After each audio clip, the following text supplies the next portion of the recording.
नमस्कार, विठ्ठल बोलेमध्ये स्वागत। मी विठ्ठल पाटील। आज भारतीय राज्यघटनेचे शिल्पकार डॉक्टर बाबासाहेब आंबेडकर यांचा महापरिनिर्वाण दिन, त्यामुळे प्रत्येक भारतीयांकडून आंबेडकरांना अभिवादन केलं जात आहे। खरं तर आंबेडकर यांच्याबरोबरच पुरोगामी महाराष्ट्रासाठी किंवा पुरोगामी महाराष्ट्राचे शिल्पकार म्हणून सुद्धा जी नावे घेतली जातात ती फुले शाहू आंबेडकर अशी घेतली जातात। म्हणजेच आंबेडकरांचं कार्य राज्यघटना लिहिण्यात जितकं मोठं आहे तेवढंच महाराष्ट्राला पुरोगामी घडवण्याची हे त्यांचं कार्य मोठं आहे। आंबेडकर यांच्याबरोबरच राजर्षी छत्रपती शाहू महाराज आणि महात्मा ज्योतिबा फुले आणि त्यांच्या सौभाग्यवती सावित्रीबाई फुले यांनी सुद्धा महाराष्ट्राला पुरोगामित्वाचं धडे देण्यासाठी आणि महाराष्ट्राला साक्षर करण्यासाठी मोठी कामगिरी केलेली आहे। म्हणूनच महाराष्ट्रातील प्रत्येक व्यक्तीपासून संस्था असू दे अगर सरकार असू दे, या तिघांची नावं घेतल्याशिवाय पुढे जाऊ शकत नाही अशी एकूण परिस्थिती आहे। पण काल योगायोगाने म्हणा, नजरचुकीने म्हणा, काल महायुतीचे मुख्यमंत्री म्हणून देवेंद्र फडणवीस यांनी शपथ घेतली। पण ती शपथ घेण्यापूर्वी ज्या वृत्तपत्रांमध्ये किंवा इतर ठिकाणी जाहिराती देण्यात आल्या, ह्या जाहिरातींमध्ये ज्या पानभर जाहिरात दिल्या होत्या त्या जाहिरातींमध्ये राजर्षी छत्रपती शाहू महाराजांचा फोटो आलेला नाही। जाहिरातीत हा फोटो नाही। छत्रपती शिवाजी महाराज, आंबेडकर, फुले यांचे फोटो आहेत पण शाहू महाराजांचा फोटो नाही। निश्चितच ही बाब कोल्हापूरकरांना खटकलेली आहे आणि म्हणून कोल्हापूरकर काल रस्त्यावर आले। काल कोल्हापुरात दोन घटना पाहायला मिळाल्या। एकीकडे देवेंद्र फडणवीस यांचा राज्यारोहण सोहळा, मुख्यमंत्री पदाची शपथ याबाबत भारतीय जनता पार्टीकडून केलेली आतषबाजी आणि दुसरीकडे काँग्रेस जनांनी केलेला आक्रोश। हा आक्रोश कशासाठी तर राजर्षी छत्रपती शाहू महाराजांना मुख्यमंत्री किंवा येणारं नवीन सरकार विसरत आहे, विसरलेला आहे। जाहिरातीत त्यांचा फोटो नाही हा त्यांचा आरोप आहे। खरं तर काँग्रेस जनांबरोबरच काही कोल्हापूरकर सुद्धा या आंदोलनात सहभागी झाले होते। हे आंदोलन म्हणजे काय तर देवेंद्र फडणवीस असोत किंवा एकनाथ शिंदे असोत, अजित पवार असोत, या तिघांनी काल शपथ घेताना जी जाहिरात प्रसिद्ध केलेली त्या जाहिरातीत राजर्षी छत्रपती शाहू महाराज यांचा फोटो आवश्यक होता असं या कोल्हापूरकरांचं मत आहे। म्हणूनच एकूण आजवरची जर परिस्थिती पाहिली तर आपण एक काही उदाहरणं पाहू की कोल्हापूरकर किती वंगाळ आहेत। कोल्हापूरकर जर एखाद्याला अंगा खांद्यावर घेतलं तर इतकं खेळवतील, पण जर कुणाला तरी शिंगाव घ्यायचं ठरवलं तर त्याच पद्धतीने शिंगाव घेऊन आपटतील सुद्धा। अशा या कोल्हापूरकरांचा पुरोगामी आणि तितकाच स्वाभिमानी स्वभाव। म्हणून तर कोल्हापूरकरांची दखल राज्य आणि देश पातळीवर घेतली जाते। कालच योगायोगानं जेव्हा मुख्यमंत्री पदाची शपथ घेतली आणि देवेंद्र फडणवीस यांनी मुंबईत पत्रकार परिषदेत एका प्रश्नावर उत्तर देताना सांगितलं की शक्तीपीठ महामार्ग हा होणार आहे पण त्याला सांगलीपर्यंत विरोध नाही, सांगलीच्या पुढे कोल्हापूरकरांचा मात्र कट्टर विरोध आहे। म्हणजे देवेंद्र फडणवीस यांच्या हे लक्षात आहे की कोल्हापूरकर किती कट्टर आहेत, ते शक्तीपीठाला विरोध करतायत। याच देवेंद्र फडणवीस यांनी कोल्हापुरातला टोल हटवला होता हे सुद्धा कोल्हापूरकर विसरले नाहीत। कारण कोल्हापुरात IRB कंपनीने जे रस्ते केले होते, शहरांतर्गत रस्त्यावर टोल आकारला जाणार होता आणि या टोलला प्रचंड विरोध झाला होता। त्या टोलमुळेच तर सतेज पाटील यांना आमदारकी गमावी लागली होती, कारण त्यावेळी काँग्रेसचं सरकार होतं। 2009 ते 2014च्या या पंचवार्षिकमध्ये कोल्हापूरमध्ये IRBनं चांगले रस्ते केले, विकसित रस्ते केले, याबद्दल दुमत नाही। पण या रस्त्यांवर टोल आकारला जाणार होता त्याला मात्र कोल्हापूरकरांचा विरोध होता आणि काँग्रेस हे या रस्ते विकासाचं स्वतःला क्रेडिट घेत होतं। काही हरकत नाही, त्यांच्या सरकारच्या काळात रस्ते झाल्यामुळे क्रेडिट घ्यायलाच पाहिजे। पण टोलच्या विरोधात आंदोलन पेटलं असताना त्यावेळेचे राज्यमंत्री सतेज पाटील यांनी टोलची पावती फाडली।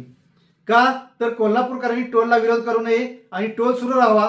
एक मी मंत्रीच पावती फाडतोय तर इतरांनी पावती का फाडू नये असा एक त्यांना संदेश द्यायचा होता।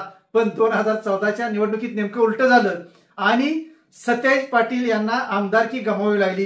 कोल्हापूरकरांनी त्यांना घरात बसवलं। हे पहिलं उदाहरण। दुसरं उदाहरण सतेज पाटील यांचेच राजकीय कट्टर वैरी धनंजय महाडिक यांचं घेऊ। धनंजय महाडिक 2014ला खासदार झाले। संपूर्ण देशभर नरेंद्र मोदी यांची लाट असताना 2014च्या लोकसभा निवडणुकीत धनंजय महाडिक हे राष्ट्रवादीच्या चिन्हावर खासदार झाले। त्यावेळी राष्ट्रवादी एकच होती, अर्थात शरद पवारांचीच राष्ट्रवादी होती। त्यातून कोल्हापूर जिल्ह्यातून धनंजय महाडिक खासदार झाले आणि धनंजय महाडिकांचा इतका बोलबाला झाला की एवढ्या मोठ्या लाटेत हा खासदार होणारा माणूस म्हणजे निश्चितच राजकीय दृष्ट्या आणि सामाजिक दृष्ट्याही बलवान असणार, त्याची तेवढी पत असणार, म्हणून तर मोदींच्या लाटेला रोखून धनंजय महाडिक खासदार झाले. धनंजय महाडिक खासदार झाले, त्यांचं कौतुक देशभर झालं. पण धनंजय महाडिक सुद्धा फसले. ते नंतर हळूहळू भारतीय जनता पार्टीच्या नेत्यांबरोबर सलगी वाढवू लागले. त्यांच्याबरोबर त्यांची उठबस वाढली. इतकंच नव्हे तर कोल्हापूर जिल्हा परिषदेच्या अध्यक्षपदाच्या निवडणुकीवेळी धनंजय महाडिक यांनी भारतीय जनता पार्टीच्या सदस्यांच्या बसचं सारथ्य केलं. ही बस स्वतः धनंजय महाडिक यांनी चालवली. त्यावेळी मात्र धनंजय महाडिकांवर रोष आला. कोल्हापूरकरांनी धनंजय महाडिकांना लक्षात ठेवलं आणि 2019च्या निवडणुकीत लोकसभेलाच धनंजय महाडिक यांना पराभूत केलं. हे सतेज पाटील आणि धनंजय महाडिक यांच्याबाबतचीच उदाहरणं कोल्हापूरकरांनी घडवून आणलेली. तिसरं एक उदाहरण आपण पाहू. 2014च्या निवडणुकीत शिवसेनेला 10 पैकी 6 आमदार मिळाले. कोल्हापूर जिल्ह्यात 10 आमदार आहेत, त्यापैकी 6 आमदार उद्धव बाळासाहेब ठाकरेंच्या शिवसेनेला मिळाले. अर्थात त्यावेळी सुद्धा जशी राष्ट्रवादी एकच होती तशी शिवसेना सुद्धा एकच होती. 6 आमदार निवडून दिल्यानंतर कोल्हापूरकरांना वाटत होतं की उद्धव ठाकरेंनी आता कोल्हापूरला मंत्रिपद द्यावं. शिवसेनेच्या 6 आमदारांपैकी 1 किंवा 2 मंत्रिपद देऊन कोल्हापूरच्या विकासाला अधिक गती द्यावी. पण त्यावेळी सुद्धा उद्धव ठाकरे हुरळून गेले होते आणि त्यांनी कोल्हापुरातल्या एका जाहीर भाषणात सांगितलं की मंत्रिपदासाठी कोल्हापूरकडून मला सतत मागणी येत आहे, पण कोल्हापूरचे 10 आमदार शिवसेनेचे करा आणि 2 खासदार शिवसेनेचे करा, मी कोल्हापूरला मंत्रिपद देतो. त्यावेळी सुद्धा कोल्हापूरकरांचा स्वाभिमान दुखावला आणि 2019च्या निवडणुकीत कोल्हापूरकरांनी शिवसेनेचा अवघा एकच उमेदवार निवडून दिला. बाकी 5 जणांना घरात बसवलं आणि त्यावेळी काँग्रेसची लाट पुन्हा आली. म्हणजेच बंटी पाटलांचा उदय झाला असं म्हणता येईल. 2019च्या विधानसभा निवडणुकीत काँग्रेसचं कोल्हापूरचं संख्याबळ वाढलं आणि बंटी पाटलांचं वजन सुद्धा वाढलं. त्यामुळं पुन्हा एकदा बंटी पाटील किंवा सतेज पाटील यांची कोल्हापूरच्या राजकारणावर पकड वाढत चालली असं एकूण वातावरण होतं. म्हणूनच त्यांनी 2019च्या विधानसभा निवडणुकीत सतेज पाटील यांनी नौका चेहरा आणला आणि चंद्रकांत जाधव यांना आमदार केलं. त्यांच्या निधनानंतर त्यांच्या पत्नीला आमदार केलं. त्यामुळे सतेज पाटील यांचा राजकीय प्रभाव वाढत चालला. त्यातूनच त्यांनी 2024च्या लोकसभा निवडणुकीत सरप्राईज चेहरा म्हणून एक घोषणा केली आणि थेट शाहू महाराजांना काँग्रेसतर्फे उमेदवारी देऊन खासदार केलं. सतेज पाटलांचा हा चढता आलेख निश्चितच होता. पण विधानसभेच्या याच वर्षीच्या विधानसभेच्या निवडणुकीत मात्र सतेज पाटील यांचा हेकेखोरपणा कोल्हापूरकरांनी मोडीत काढला. कारण सतेज पाटलांना असं वाटत गेलं की मी ठरवू तोच आमदार, मी म्हणाल तोच खासदार. ही त्यांची जी परंपरा पडत चालली होती ती मात्र कोल्हापूरकरांनी त्यांच्याच कार्यकर्त्यांनी मोडीत काढली असं म्हणावं लागेल. कारण कोल्हापूरकरांनी सतेज पाटील यांना विधानसभेत दणका दिला. जे 3 आमदार काँग्रेसचे येणार होते, कोल्हापूर दक्षिण, उत्तर आणि करवीर, ते सुद्धा पाडले गेले. म्हणजे सतेज पाटील यांना हा मोठा दणका बसला. म्हणून कोल्हापूरकरांचा नाद लय वंगाळ असं म्हटलं जातं. कारण कोल्हापूर कोणत्या क्षणी काय निर्णय घेतील, कोणाला पाठीवर घेतील आणि कोणाला खाली आपटतील हे सांगता येत नाही. म्हणूनच महायुतीवाले तुम्ही सुद्धा सावध राहा. कोल्हापूरकरांना इतकं गृहीत धरू नका. आज तुमच्या पदरात कोल्हापूरकरांनी भरभरून दान टाकलेलं आहे. धनंजय महाडिकांच्या भाषेत 10-0 असा विधानसभेचा निकाल लागलेला आहे. 10च्या 10 आमदार आज महायुतीचे आहेत. महाविकास आघाडीला एकही आमदार न मिळणं ही मोठी नामुष्की आहे. म्हणून महायुतीनं हुरळून जाऊ नये. महायुतीनं कोल्हापूरकरांना असं गृहीत धरू नये.